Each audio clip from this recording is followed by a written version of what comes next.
নমস্কার বন্ধুরা, আবার আমি চলে এলাম তোমাদের কাছে একটা রেসিপি নিয়ে। তোমরা সবাই কেমন আছো? আমি তো খুব ভালো আছি। থাম্বনেলটা থেকে বুঝতেই পারছো যে আমি কীরকম ধরনের রেসিপি দিতে চাইছি। আজকে করব কাতলা মাছের তেল ঝাল। তো দেখো, প্রথমে কড়াই গরম হয়ে গেছে, তারপরে আমি তেল দিয়ে দিয়েছি। তারপর মাছটা আমার আগে থেকে একটু ভাজা ছিল, তারপর আবার একটু ভেজে নিচ্ছি মাছগুলোকে আমি। দেখো, মাছ ভাজা এদিকে হচ্ছে আর আমি এদিকে পেঁয়াজটাকে কুচি কুচি করে নিচ্ছি, কারণ এই মাছের ঝালে একটু পেঁয়াজ লাগবে, কিছুটা বাটা লাগবে, কিছুটা কুচানো লাগবে। তারপরে আমি দেব রসুন কোয়া, বেশি দিনই অল্প পরিমাণ দিয়েছি। তারপরে দেব আদাটাকে আমি ছাড়িয়ে কুচি কুচি করে নিচ্ছি। দেখো, আদা আমার কোচানো কমপ্লিট। এরপর আমি দেবো একটু টমেটোকে আমি কুচি কুচি করে কেটে নিচ্ছি। তো বন্ধুরা, এই তেল ঝাল কাতলা মাছের তেল ঝালটা খেতে অসাধারণ লাগবে। এরকমভাবে রেসিপিটা করলে দারুণ লাগবে। পুরো ভিডিওটা দেখার অনুরোধ রইল। দেখো, এগুলোকে আমি সব বাটনা বেটে নেবো। যাদের বাড়িতে মিক্সার আছে তারা মিক্সার গ্রাইন্ডারে মিক্স করে নেবে।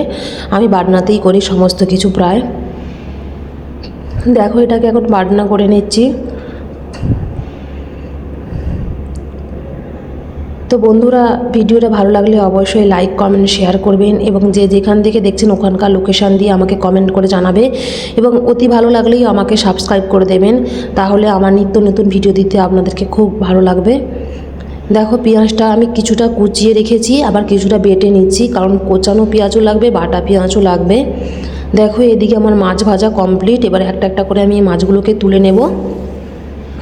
তারপরে তোলা হয়ে গেলে আমি কড়াইটা গরম করে তার মধ্যেই আমি তেল দিয়ে দিলাম। তেলের মধ্যে দিয়ে দিলাম কোচানো পেঁয়াজটাতে একটু হালকা লবণ দেব। লবণ দিলে তাহলে কি পেঁয়াজটা একটু তাড়াতাড়ি উনিয়ে যেতে সুবিধা হবে।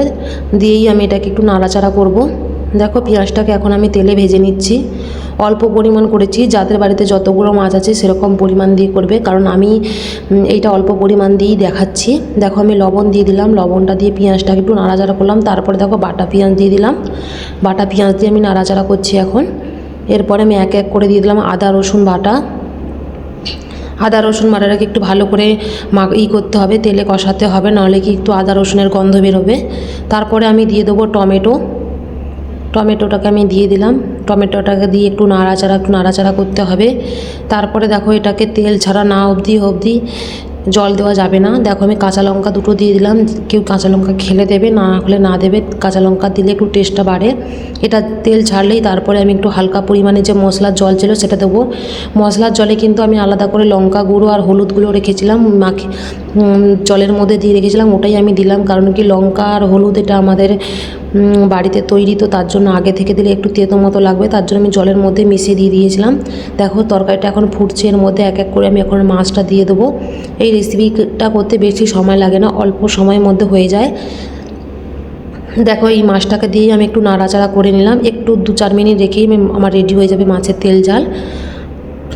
দেখো, আমার তরকারিটা ফুটে এসছে। এবার এটাকে আমার নামানোর সময় চলে এলো, নামিয়ে দেবো। এবার আমি নামিয়ে দিয়ে তোমাদেরকে রেসিপিটা দেখাচ্ছি। দেখো, কত সুন্দর হয়েছে না? পুরো গ্রেভি মতো লাগছে, মানে খুব সুন্দর হয়েছে। খেয়ে এরকম বানিয়ে দেখবে বন্ধুরা, অবশ্যই ভালো লাগবে।